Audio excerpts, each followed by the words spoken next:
Hello friends, good morning. Welcome to Srijan online classes. Friends, जैसा कि आप लोगों को मालूम है कि हमारे इस चैनल पर प्राचीन भारतीय इतिहास चल रहा है और इसका आज महत्वपूर्ण टॉपिक है मौर्योत्तर काल। इन मौर्यों के बाद भारत का इतिहास क्या था। फ्रेंड्स, मौर्य काल भारतीय इतिहास का शक्तिशाली राज्य रहा है और मौर्यों के बाद में भारत कमजोर हो गया और छोटे छोटे टुकड़ों में विभक्त होने लगा। जब भारत छोटे छोटे राज्यों में टूट गया तो ये कमजोर हो गया और विदेशियों की आक्रमण हो गई। तो मौर्योत्तर काल में किन विदेशियों ने भारत पे आक्रमण किए थे, यहाँ से प्रश्न परीक्षाओं में आते हैं। और फ्रेंड्स, हमारा ये वीडियो अगर आपको पसंद आए तो हमारे वीडियो को लाइक और शेयर जरूर करें। तो चलते हैं टॉपिक की तरफ।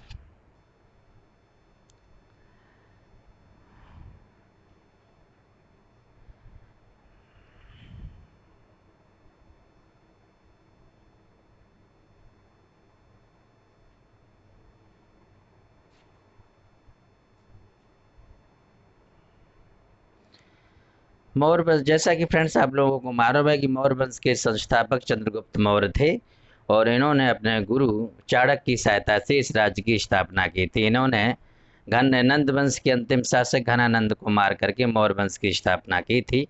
और मौर्य वंश का जो अंतिम शासक था वो बृहद्रथ था। ये प्रश्न काफी इंपॉर्टेंट है कि मौर्य वंश का अंतिम शासक कौन था।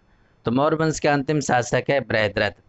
इसकी हत्या 150 बीसी में एक ब्राह्मण और इसके सेनापति पुष्यमित्र शुंग ने कर दी थी और शुंग वंश की स्थापना की थी। फ्रेंड्स, जो शुंग वंश है, पुष्यमित्र शुंग एक ब्राह्मण था और इस काल में ब्राह्मण धर्म बहुत ज़्यादा फला फूला। मौर्यों के बाद जो घटनाएं घटी उनमें सबसे महत्वपूर्ण था विदेशियों का भारत पर आक्रमण। इस काल में जिन विदेशियों ने भारत पर आक्रमण किया था उनका क्रम इस प्रकार है और यही क्रम मौर्यों के काल में भारतीयों पर विदेशियों के आक्रमण का क्रम क्या रहा है, ये परीक्षाओं में इम्पोर्टेंट है। तो मौर्यों के बाद में जब भारत कमजोर हो गया तो विदेशियों ने आक्रमण किया और इन विदेशियों की आक्रमण करने का क्रम इस प्रकार है। सबसे पहले फ्रेंड्स यूनानों ने आक्रमण किया था, फिर शकों ने आक्रमण किया, फिर पैलों ने आक्रमण किया और सबसे अंत में कुषाण ने आक्रमण किया है। तो सबसे पहले फ्रेंड्स हम देखते हैं हिंद यूनानी यानी कि इंडो ग्रीक आक्रमण के बारे में जानकारी लेते हैं। तो फ्रेंड्स, ग्रीकों में सर्वप्रथम डिमेट्रियस, यहाँ डिमेट्रियस है, ये इस तरीके से ग्रीकों में सर्वप्रथम डिमेट्रियस का आक्रमण हुआ था और इसके बाद प्रसिद्ध ग्रीकों का आक्रमण हुआ था मिनांडर का हुआ है, जिसे बौद्ध साहित्य में राजा मिलिंद के नाम से जाना जाता है। राजा मिलिंद ने भारत में आने के बाद बौद्ध धर्म को ग्रहण कर लिया, परंतु बौद्ध धर्म को ग्रहण करने से पहले उसने प्रसिद्ध बौद्ध विद्वान नागसेन के साथ प्रश्नोत्तर शैली में बौद्ध धर्म के संबंध में संवाद किया और इस प्रसिद्ध ग्रंथ मिलिंद पन्नों में नागसेन और मिनांडर का संवाद प्रश्नोत्तर शैली में वर्णित है। तो प्रश्न फ्रेंड्स आ जाता है परीक्षा में कि मिलिंद पन्नों जो ग्रंथ है उसके रचयिता कौन है। तो वो इसके नागसेन, जो बौद्ध विद्वान है, ये नागसेन इसके रचयिता थे। और मिलिंद पन्नों में ये जो मिनांडर और नागसेन का संवाद वर्णित है।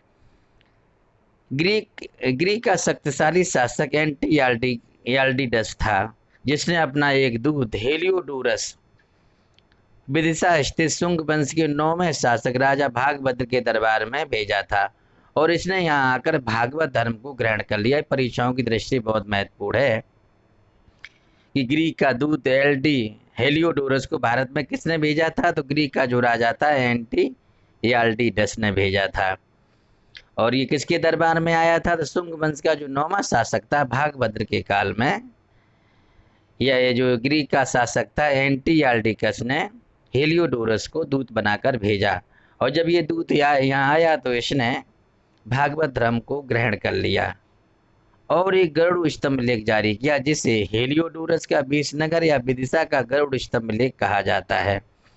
फ्रेंड्स, यह अभिलेख भारत के अंदर भागवत धर्म के संबंध में जानकारी देने वाला प्रथम अभिलेखी साक्ष्य है। यानी हेलियोडोरस का जो गरुड़ स्तंभ लेख है, ये भागवत धर्म के बारे में जानकारी देने वाला प्रथम अभिलेखी साक्ष्य है। तो बहुत ही महत्वपूर्ण इस पॉइंट को है। नेक्स्ट फ्रेंड दूसरा आक्रमण है शकों का, तो इनको शक और इंग्लिश में सीतियन भी कहते हैं। फ्रेंड्स, मौर्यों के बाद जिस दूसरी विदेशी शक्ति का भारत पर आक्रमण किया हुआ था वो थे शक। तो भारत पर दूसरा आक्रमण शकों का था और शकों का सबसे महान सम्राट था रुद्रदामन। रुद्रदामन ने एक अभिलेख जूनागढ़ या गिरनार अभिलेख 150 ईस्वी में जारी किया था। तो ये परीक्षा में आ जाता कि जूनागढ़ अभिलेख या गिरनार अभिलेख किस राजा का है, तो कर देंगे रुद्रदामन अभिलेख। और रुद्रदामन किस वंश का राजा था? शक वंश का, इन सीतियन था ये। भारत में संस्कृत भाषा में जारी किया जाने वाला प्रथम अभिलेख माना जाता है। अब प्रश्न अगर परीक्षाओं में आ जाए कि भारत में संस्कृत भाषा में लिखित पहला अभिलेख कौन सा है, तो उत्तर हो जाएगा जूनागढ़ या गिरनार का अभिलेख, जो 150 बीसी में रुद्रदामन ने लिखवाया था।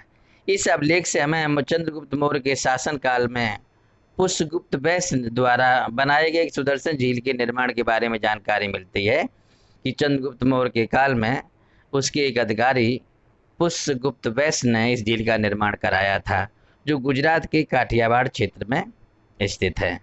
आगे इसमें हमें ये भी जानकारी मिलती है कि जब अशोक का काल आया तो ये जो सुदर्शन झील जिसके तट टूट गए, तब इसके एक अधिकारी यवनराज तुषास्प ने इसका पुनर्निर्माण कराया था। इसके आगे इसमें लिखा है, इस अभिलेख में आगे ये भी जानकारी मिलती है कि मेरे काल तक, रुद्रदामन ने लिखा कि हमारे काल तक आते आते ये पुनः सुदर्शन झील के तटबंध टूट जाते हैं, तो हमारे एक अधिकारी सुविशाख ने इसका पुनर्निर्माण कराया। और इसके बाद गुप्त वंश का शासक स्कंदगुप्त के काल में भी इसका पुनर्निर्माण कराया गया। स्कंदगुप्त के एक अधिकारी चक्रपालित ने इसका पुनर्निर्माण कराया था।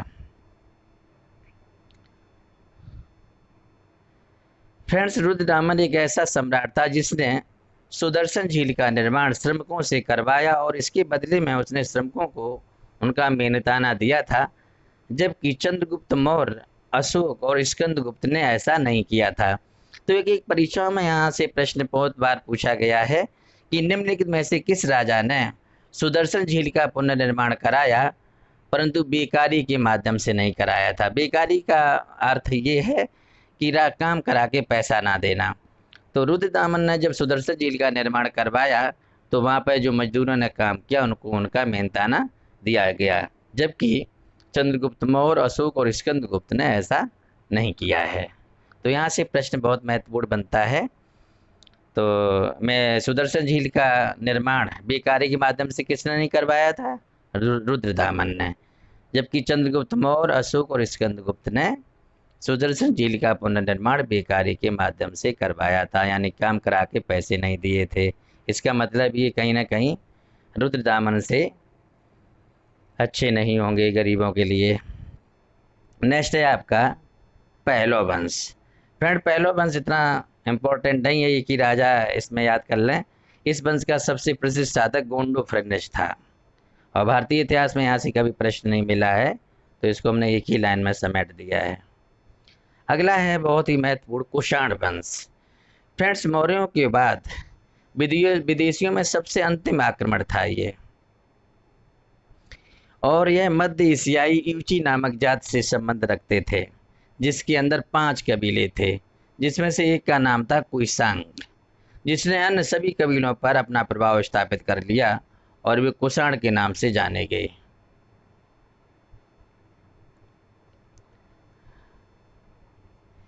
ईटी जात के पड़ोस में एक हूणों नामक एक अन्य जनजाति निवास करती थी, जिसे विश्व इतिहास में हूणों के नाम से जाना जाता है। हूण नरेश लाओसांग ने यूची जात के ऊपर आक्रमण कर दिया, जिससे इनकी जात को अपना स्थान छोड़ना पड़ा। तब यूची जात ने यह स्थान छोड़ दिया और यह यूची जाति 2 शाखाओं में बट गई। फ्रेंड्स, यदि अभी तक हमारा अपना चैनल सब्सक्राइब ना किया हो तो प्लीज़ हमारे चैनल को सब्सक्राइब कर लें, ताकि इसकी जानकारी आप तक तुरंत पहुंच जाए। और इसके अलावा भी एक जानकारी हम आपको देना चाहते हैं।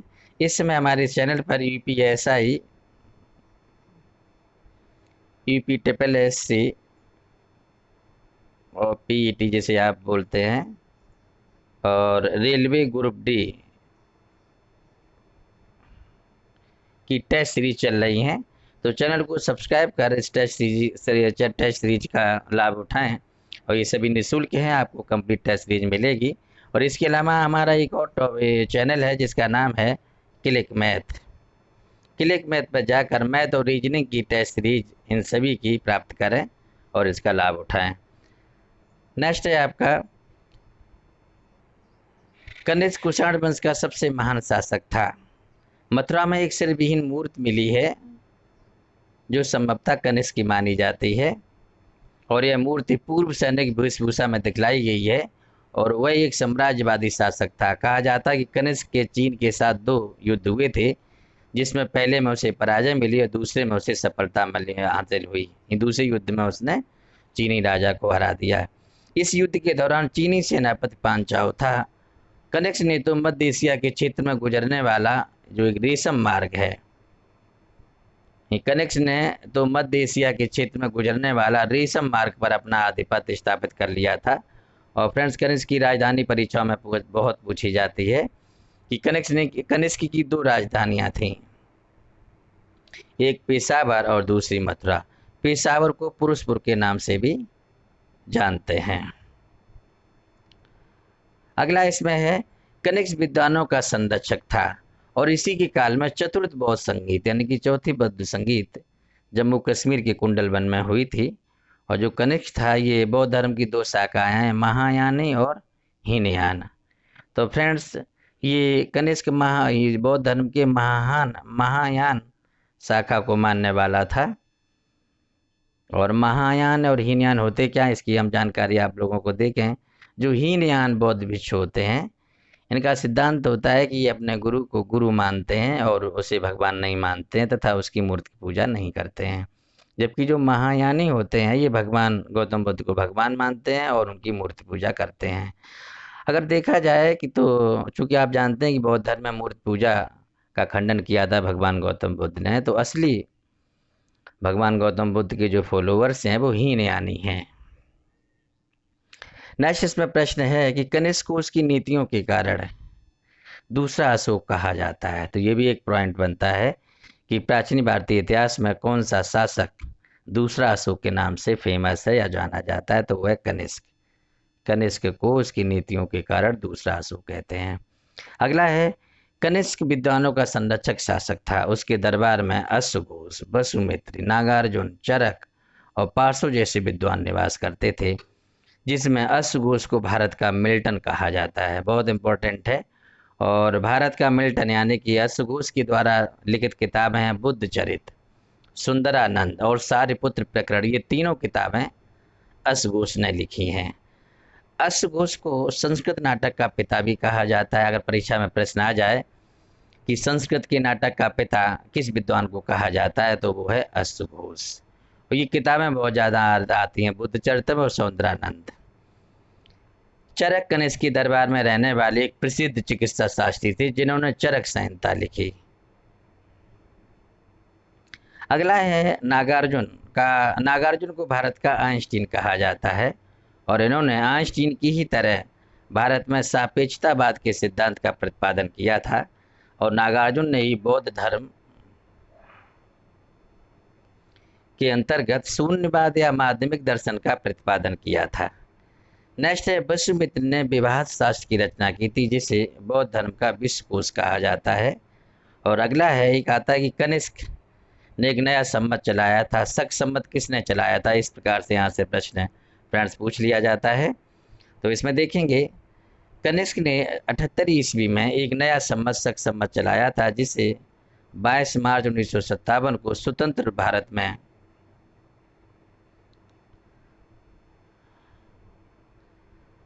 राष्ट्रीय संवत के रूप में स्वीकार किया गया।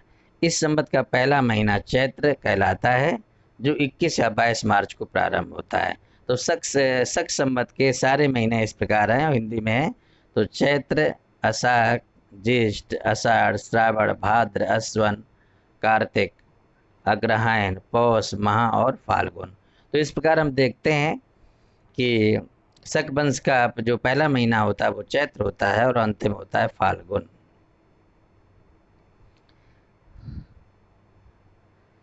नेक्स्ट है आपका कनिष्क के बाद कुषाण वंश की स्थिति कमजोर होने लगी और इसके बाद बहुत सारे राजा हुए। कुषाण वंश का अंतिम शासक वासुदेव था। अंतिम शासक वासुदेव था। तो फ्रेंड्स, ये वीडियो है हमारे मौर्यों के बाद में भारत पर होने वाले विदेशी आक्रमण, और यहाँ से हमेशा परीक्षाओं में एक क्वेश्चन मिलता है। और फ्रेंड्स, अगर आपको हमारा वीडियो पसंद आया तो जो है हमारे वीडियो को लाइक और शेयर ज़रूर करें और चैनल को सब्सक्राइब कर लें, ताकि आपको इसकी जानकारी UP test series, UP triple S C PET, UPSI और रेलवे ग्रुप डी की टेस्ट सीरीज की सूचना तुरंत पहुंच सके। Thank you.